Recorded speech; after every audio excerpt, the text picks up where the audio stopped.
My name is Michael McNaughton. I'm a retired Sergeant First Class. I live in Louisiana State, and I live in Denham Springs, but I'm originally from Yonkers, New York. I was getting in trouble a lot, and I needed to get out where I was, and I always wanted to join the Army, and I actually wanted to join the Army as a flamethrower, but they don't have flamethrowers anymore. So I joined the Army for about 10 years, and then I got out. Married my wife, and then we decided to, have a little more quiet family time because I was deploying so much. So I got out in 2000 after 9/11. Everything pretty much changed for everybody. And since I had family in Manhattan, and it was pretty hard, I felt very close to my buddies, and I was hearing on the phone they were getting ready to deploy right then, and I felt real bad. Her famous words were, "Well, just join the Louisiana National Guard, and because they don't deploy." And I joined a month after 9/11, and 4 or 5 months after that, I got called up to go to Afghanistan.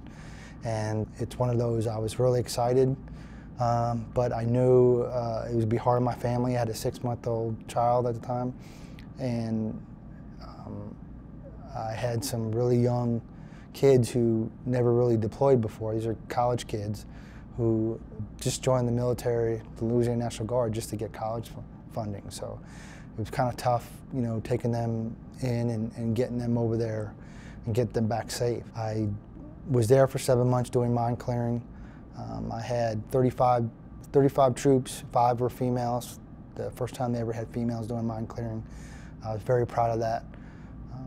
And all of them came back safe, except for me. January 9th of 2003, I stepped on a landmine. When I stepped on the mine, I knew it instantly that, I was in trouble.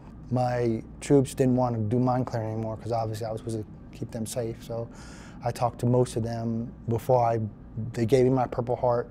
And I was getting ready to go on the aircraft to go to Kandahar and then Longstool, and I talked to most of them and explained to them how important the mission was, and I'd appreciate it if you finish it. And they did. They finished it, and I was very, very proud of that. President Bush came to see me, and it was, I didn't know, I was on morphine, so it was, they were saying he was coming, wasn't 100% sure, but once I saw him and his wife come in, it was pretty darn cool. He came over and, kissed me on the forehead, and really nice, really good to my wife. His wife just has something about her that makes you feel comfortable.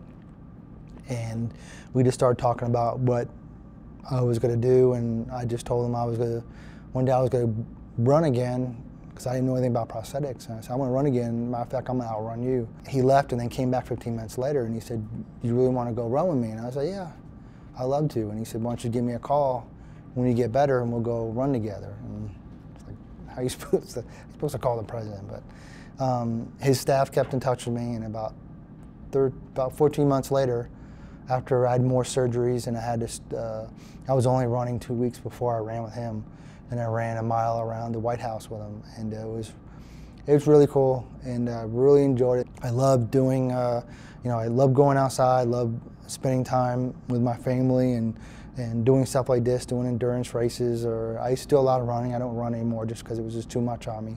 I do a lot of cycling. I'm here with Ride to Recovery, and I did the first ride with them back in 2008 in Walter Reed.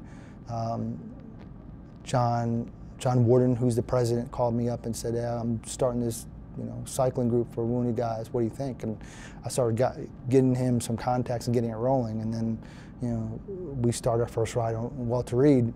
And it was one of those snowball things. It just kept on going. And then I did the first Texas ride with him. He can do other stuff with his time. He was the president, so he can do $1 million speeches or whatever, but he's taking the time to do this. He enjoys being with the troops, and you can see that. And I think it's really good that he gives us an opportunity to see each other.